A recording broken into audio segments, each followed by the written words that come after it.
Hello everyone. So the question says let m be the minimum possible value of log to the base 3, 3 to the power y1 plus 3 to the power y2 plus 3 to the power y3.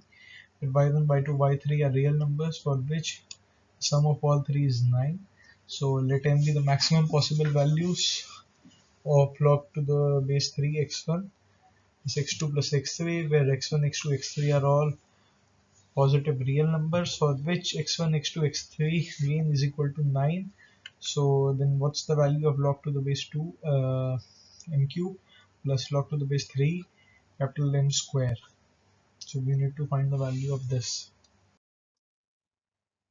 So the solution says using AG greater than equal to GM, that is arithmetic mean greater than geometric mean, we get this result.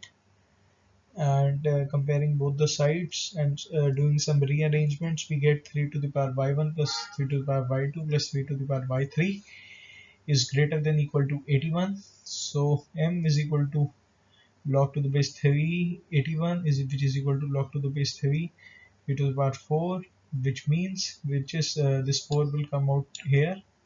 So this is 4 log to the base 3 into 3, which value is 4. So again using the same, we'll find it for the x, and now this time we get x1, x2, x3 as less than equal to 27. So taking capital M over here and finding this value, we get log to the base 2 m cube plus log to the base 3 m whole square as log to the base 2 to the power 6 plus log to the base 3 to the power 2, which on solving we get 6 plus 2 as 8.